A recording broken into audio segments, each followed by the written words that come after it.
ایک نوجوان کا انتقال ہو گیا۔ مرنے کے بعد اس کو کسی نے خواب میں دیکھا اور اس سے پوچھا تیرے رب نے تیرے ساتھ کیا کیا؟ اللہ تبارک و تعالی نے تیرے ساتھ کیسا سلوک کیا؟ قبر کے حالات تیرے کیسے گزرے؟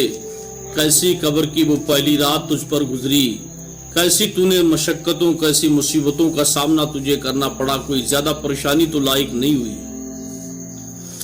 تو اس مرنے والے نوجوان نے کہا قبر کے اندر مجھے بڑی تکلیف محسوس ہوئی کہ میرے پاس میری قبر میں ایک بھیڑیوں کو مسلط کر دیا گیا، ایسا بھیڑیا جس کو میں دیکھ کر دہشت کھا جاتا ہوں، دہشت زدہ رہ جاتا ہوں، اور اتنی اس سے مجھے تکلیف ہوتی ہے کہ جب میں اس کو دیکھ لیتا ہوں اتنا ڈر جاتا ہوں، اتنا میں کبھی کسی سے ڈرا ہی نہیں، اور میں ہمہ وقت اس کو اپنی قبر میں ہی دیکھ کر بڑا ڈر محسوس کرتا رہتا ہوں، یہ میرے لیے بہت بڑا عذاب ہے۔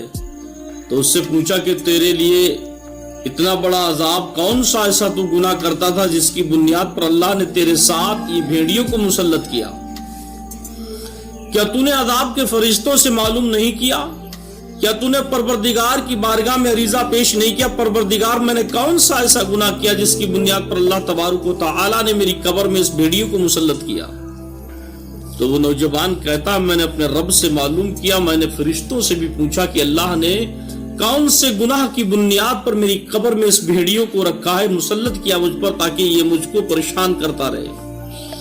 تو نوجوان کہتا میں نے معلوم کیا تو مجھے بتایا گیا کہ ایک مرتبہ تو نے اپنی زندگی میں نماز کو بغیر وضو پڑھا تھا، ایک مرتبہ نماز تو نے بغیر وضو کے اپنی زندگی میں پڑھ لیا تھا، آج اسی بغیر وضو نماز پڑھنے کی بنیاد پر اللہ نے تیری قبر میں اس بھیڑیوں کو مسلط کر دیا۔ اب غور کرو مسلمانوں، جس نے ایک وقت کی نماز بغیر وضو کے پڑھ لی تو اللہ تبارک و تعالی نے اس کی قبر میں ایک بھیانک بھیڑیوں کو مسلط کر دیا۔ ایک بھیڑیا قبر کا عذاب بن کر قبر کے اندر مسلط ہو گیا، جس کو مرنے والا جس کو دیکھ کر خوف زدہ ہو جاتا، کہتا ہے اتنا ڈر مجھے اب تک کبھی محسوس نہیں ہوا جتنا ڈر مجھے اس بھیڑیے سے محسوس ہوتا ہے۔ اب ان لوگوں کو سوچنا چاہیے، اس نے تو بغیر وضو ہی ایک وقت کی نماز پڑھی تھی، اور جو لوگ بالکل نہیں پڑھتے آج ان کو اندازہ لگانا چاہیے اس بات سے ان کے قبر میں کتنا بھیانک عذاب ہوگا، ان کے ساتھ اللہ تبارک و تعالی کون سا سلوک کرے گا، ان کے ساتھ قبر میں کس جانور کو اتارے گا، کون سے عذاب کو نازل کرے گا جسے دیکھ کر وہ خوف زدہ ہوں گے۔ پوری زندگی جو نماز پڑھتا رہا، ساری زندگی جس نے نماز پڑھی، صرف ایک وقت کی نماز اس نے بغیر وضو پڑھ لی تو اللہ تبارک و تعالی نے اس کی قبر میں بھیڑیوں کو مسلط کر دیا تاکہ اسے دیکھ کر وہ خوف زدہ ہوتا ہے۔ اور جو لوگ بالکل نمازیں نہیں پڑھتے ان کی قبر میں اللہ تبارک و تعالیٰ ان کے ساتھ کون سا سلوک کرنے والا ہے اور کون سا ایسا سلوک کرے گا، کیسے قبر کی تنہائی، کیسے قبر کا عذاب ہم لوگوں سے برداشت ہوگا۔ جو آج ہم لوگ ہر وقت کی نمازوں کو چھوڑتے ہیں، ایسی کوئی نماز نہیں، ایسا کوئی وقت نہیں جو خدا کی یاد کے علاوہ میں نہ گزرتا ہو، خدا کی یاد سے غفلت میں گزرتا نہ ہو۔ یاد کرنا چاہیے۔ ایک اور مرنے والے کا جب انتقال ہوا، ایک بات آئی اور بتاتا چلو۔ انتقال ہو گیا تو اس سے پوچھا گیا، اس سے بھی کسی نے خواب میں دیکھا، اس سے بھی پوچھا کہ تیرے ساتھ تیرے رب نے کیسا سلوک کیا؟ قبر کی تنہائی کی رات، پہلی رات تو نے کیسی قبر میں گزاری؟ کون سی کوئی پریشانی تو نہیں تیرے ساتھ لائی کہ کوئی معاملہ تو نہیں پیش آیا، کوئی دقت تو نہیں تجھے پیش آئی؟ تو اس نے کہا ہاں مجھے ایک بہت بڑی دقت پیش آئی، مجھے آگ کا لباس قبر کے اندر پہنا دیا گیا، مجھے بڑی تکلیف قبر کے اندر دی گئی، اور میں نے بڑی مصیبتوں کا سامنا اٹھایا قبر کے اندر۔ تو لوگوں نے پوچھا کون سا گناہ کرتا تھا جس کی بنیاد پر تو نے قبر کے اندر اتنی بڑی پریشانی کا سامنا اٹھایا؟ تو اس نے کہا مجھے آگ کا لباس پہنا کر اتنی بڑی تکلیف دی گئی، اتنی بڑی تکلیف دی گئی، میں دنیا میں تھا میں نے کبھی اس کا احساس بھی نہیں کیا تھا کہ اتنے چھوٹے گناہ کی بنیاد پر مجھے اتنی بڑی سزا دی جائے گی۔ تو نوجوان کہتا مجھے کبھی احساس نہیں ہوا تھا کہ میں یہ گناہ کرتا ہوں، یہ کتنا چھوٹا گناہ ہے، اتنی معمولی سی بات کی بنیاد پر اللہ تبارک و تعالیٰ کے گھر مجھے اتنی بڑی سزا دی جائے گی۔ تو اس سے پوچھا کہ کون سا ایسا تو گناہ کرتا تھا جس کی بنیاد پر تجھے احساس بھی نہیں تھا اتنا بڑا گناہ دیا جائے گا، اتنی بڑی کون سی سزا مل گئی؟ تو اس نے کہا یہ آگ کا لباس میں جب پہنتا تھا میرے پورے بدن میں آگ لگ جاتی تھی، پورے بدن میں ایک ایک سیکنڈ مجھے اس آگ کے لباس کے ساتھ رہنا گوارا نہیں ہوتا تھا. اتنی تکلیف ہوتی تھی. اگر مجھے معلوم چل جاتا کہ اتنے چھوٹے گناہ کی بنیاد پر اتنا بڑا عذاب ہوگا, میں کبھی گناہ کے قریب نہیں جاتا. گناہ کرنا تو بہت دور کی بات. اس نے کہا کون سا گناہ کرتا تھا؟ کہتا تھا میں نے ایک مرتبہ ایک رات میں نے ناپاکی کی حالت میں گزاری تھی. غسل جنابت میں نے نہیں کیا تھا. ایک رات میں غسل کر کے نہیں سویا, ناپاکی کی حالت میں ایک رات کو گزار لی. تو اللہ تبارک و تعالیٰ نے اس گناہ کی بنیاد پر میرے بدن پر قبر میں عذاب کا لباس پہنا دیا, آگ کا لباس پہنا دیا. ایک رات صرف حالت جنابت میں سونے سے, ناپاکی کی حالت میں سونے سے اللہ نے اس کی قبر میں اس کے بدن پر آگ کا لباس اس سے پہنا دیا. کتنی بڑی تکلیف ہوئی. اس لوگوں کو سوچنا چاہیے. آج ان لوگوں کو اس سے سبق لینا چاہیے جو پوری زندگی ناپاک رہتے ہیں. پوری زندگی جنہوں نے پاک رہنے کا نام و نشان تک نہیں, جنہوں نے پاکی جانی نہیں پاکی کیا ہے, پوری زندگی ناپاک چلتے تب ناپاک کھاتے پیتے, اور جب دنیا سے جاتے موت ہوتی تب بھی ناپاکی کی حالت میں. اللہ کے نبی صلی اللہ تعالی علیہ وسلم فرماتے ہیں کہ پاکی آدھا ایمان ہے. پاکی آدھا ایمان انسان کا ہوتا ہے. جب انسان دنیا سے رخصت ہوگا, ناپاکی کی حالت میں جائے تو اس کا ایمان آدھا اس کے ساتھ جاتا ہے. اور مین چیز ایمان, نوجوان کہتا ہے کہ مجھے معلوم نہیں تھا کہ اتنے چھوٹے گناہ کی بنیاد پر اللہ تبارک و تعالیٰ کے یہاں میرے بدن پر آگ کا لباس پہنا دیا جائے گا. وہ نوجوان کہتا ہے کہ ایک گناہ صرف مجھ سے ہوا تھا, ایک مرتبہ میری زندگی میں صرف میں نے ناپاکی کی حالت میں ایک رات گزار لی, ایک رات سو گیا تھا. ایک رات ناپاک رہنے کی بنیاد پر اللہ تبارک و تعالیٰ نے آگ کا لباس مجھے پہنا دیا. اب ان لوگوں کو سوچنا چاہیے, ان لوگوں کو خاص کر جو لوگ پورا جیون پوری زندگی ناپاکی میں گزار دیتے ہیں, پوری زندگی ناپاکی میں گزار دیتے ہیں. ان لوگوں کے ساتھ اللہ تبارک و تعالیٰ کون سا سلوک کرنے والا ہے, کون سا سلوک کیا جائے گا. آج لوگوں کو احساس نہیں, ہم لوگوں کو اس بات کا بالکل احساس نہیں ہے کہ پر مرنے کے بعد ہمارے ساتھ میرا رب کیا کرنے والا ہے اور مجھے اپنے کیے کی کیسی سزا ملنے والی ہے. عیسیٰ علیہ السلام قبرستان سے گزرے, عیسیٰ بن مریم قبرستان سے گزرے, قبرستان سے نکلے جا رہے تھے.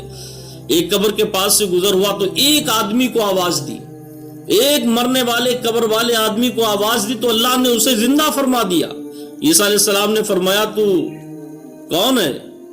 تو اس نے پوری بات بتائی اور اس سے کہا تو کون سا کام کرتا تھا دنیا میں جب تو حیات تھا؟ تو اس نے کہا حضور میں بوجھ بردار تھا, یعنی کہہ لیجئے میں کلی تھا, میں بوجھ بردار تھا, لوگوں کا بوجھ اٹھایا کرتا تھا, لوگوں کا ساز و سامان ڈھویا کرتا تھا. دنیا میں میری حیثیت ایک بوجھ بردار یعنی کلی کی تھی. میں دنیا میں لوگوں کا سامان اٹھاتا تھا, ان کے گھروں تک پہنچایا کرتا تھا, یہی میرا کام تھا.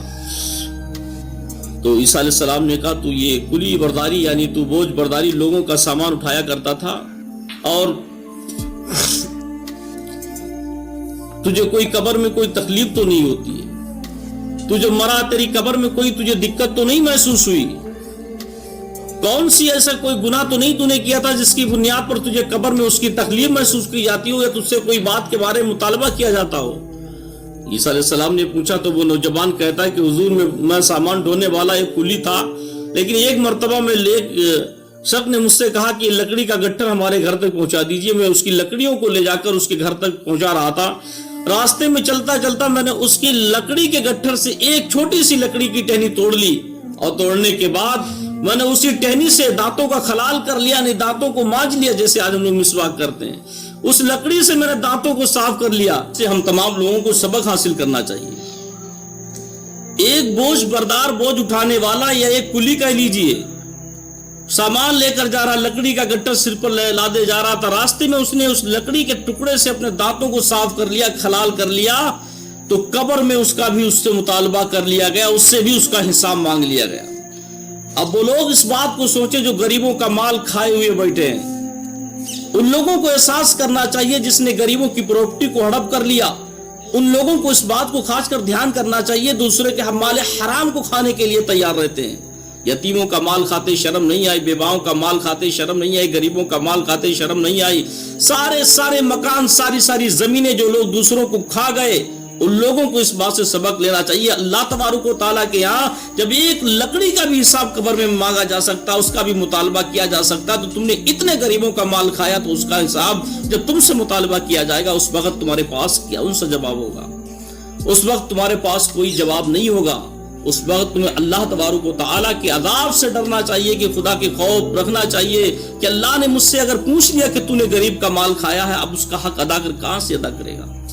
اور جو لوگ آج دوسروں کے گھروں، آج اکثر لوگ، بہت سارے لوگ ایسے دیکھے جاتے ہیں جو دوسرے کا مال چھین کر، دوسرے کے اناجوں کو چھین کر، دوسرے کی چیزوں کو چھین کر اپنے گھر کو چلاتے ہیں، حرام کی کمائی اپنے آپ کھاتے، اپنے بچوں کو کھلاتے ہیں۔ ان کو سوچنا چاہیے کہ قبر میں اللہ تبارک و تعالیٰ اگر مجھ سے مطالبہ کر لے، مجھ سے پوچھ لے، میں اس کا جواب کیا دوں گا؟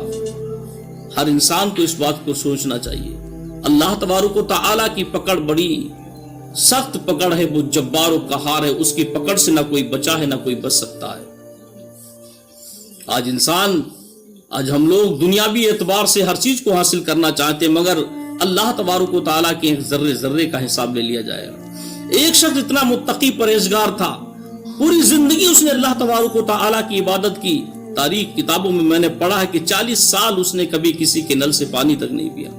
40 سال، اتنا تقویٰ، اتنی پرہیزگاری اس کے اندر تھی کہ 40 سال اس نے کسی کے نل سے پانی تک نہیں پیا تھا، اور 60 سال وہ کبھی سویا نہیں، لیٹا نہیں۔ 60 سال اس نے بستر پر کبھی پیٹ نہیں لگائی، صرف اللہ اور اس کے رسول کی یاد میں گزارے۔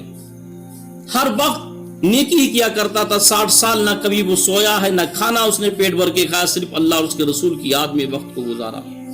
مگر جب وہ دنیا سے گیا، جانا تو سب کو، جب مرا دنیا سے جانے کے بعد اس کے اہل خانہ نے اس کو خواب میں دیکھا، اس سے پوچھا تم تو اتنے بڑے نیک متقی پرہیزگار تھے، اللہ تبارک و تعالیٰ نے تمہارے ساتھ کون سا سلوک کیا؟